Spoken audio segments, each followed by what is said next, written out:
All right, today's question comes from Jeremy in Colorado. I'm a big fan of your show and love the videos. I'm married and we have a 1-year-old daughter.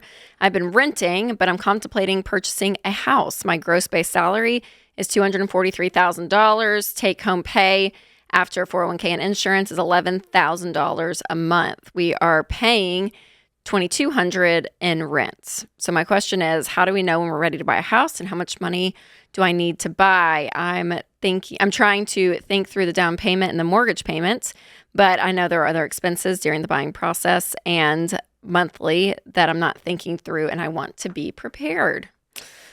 Great question, Jeremy. So when it comes to owning a home and buying a home, we always tell people to be completely debt-free and to have 3 to 6 months of expenses saved in the bank. And then you're going to move on to what's called baby step 3B. So what you're going to do, Jeremy, is figure out, okay, we're going to try to get at least a 5% down payment, ideally more than that. 20% would be incredible because you could avoid PMI and other types of insurance and these fees that you were asking about later. But we would recommend at least 5-10% down, and your monthly mortgage payment being no more than 25% of your take-home pay. So it'll be kind of around what you're paying for your rent right now, honestly, is what it'll end up being. Well, no, because it says take-home pay is $11,000 after 401k and insurance. 25% of your take-home pay, not counting 401k and insurance. It's just after tax take-home pay. Oh, after tax, that's true. Yes. Yeah, yes, and you're yes. making $243,000. That's $20,000 a month. So your take-home pay is not $11,000. Your take-home pay, you're counting 401k and insurance out of that. After taxes, it's nowhere near $11,000. It's probably more like $15,000. And so a fourth of your take-home pay, not counting insurance and taxes, with a properly withheld tax amount. All we want to take out is taxes, okay? And then 25% of that number. So you make a lot of money. You're going to be fine. You need to decide if you want to stop your 401k temporarily to be able to save even more and build that down payment up. But that's baby step 3B. It's okay to stop that. But that 25% take-home pay formula, though, does include like HOA fees, insurance, all of that. Yeah, it's your within that. Principal, interest, taxes, insurance, and HOA. Okay, and because that's the cost of owning the house, not your electric bill, not your water bill, that kind of stuff.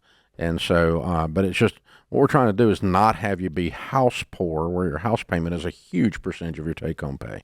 But in your case, you probably can go to a $3,000 to a $4,000 house payment without any trouble. You're going to be right in. You're still going to be right in there, and probably $4,000, maybe between $3,500 and $4,000, but somewhere right in there. And that's on a 15-year fixed rate with as big a down payment as you can scrape up before you make the purchase. Now, we've got a great blog on real estate. How much money do I need to buy a house? And it's in great detail, some of the stuff we just covered at RamseySolutions.com. We will put the link in the show notes for those of you on podcast and in the description for those of you on YouTube. And so you'll be able to pull that link up and reiterate, am I ready to buy a house? Because everyone's running around right now like a chicken with their head cut off. If you don't know what that is, you'll learn it from your country grandmother. But if everybody's running around like crazy right now thinking, I got to buy a house, got to buy a house, got to buy a house, got to buy a house, got to buy a house. If I don't buy a house, oh, God. It's always been that way. I've been doing this show for 30 years, and there's always been people with house fever. And they lose their minds, and they go with a big old debt. They got big old car payment. They got student loans coming out their ears, and then they go buy a house, and they're broke, and they can't figure out why the purchase of a home was not a blessing. It's because you bought a house when you're broke. That's why. You shouldn't do that. So we are, Ramsey, you're just too conservative. No, we're just using some freaking common sense, a little bit of restraint in a culture where no one ever tells anyone no for anything. No, you shouldn't buy a house. You're broke.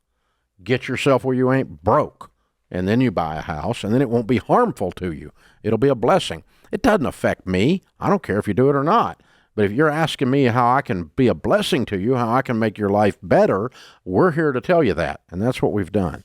How much money do I need to buy a house? It's a great blog at RamseySolutions.com in the show notes or in the description on YouTube. Don't miss that.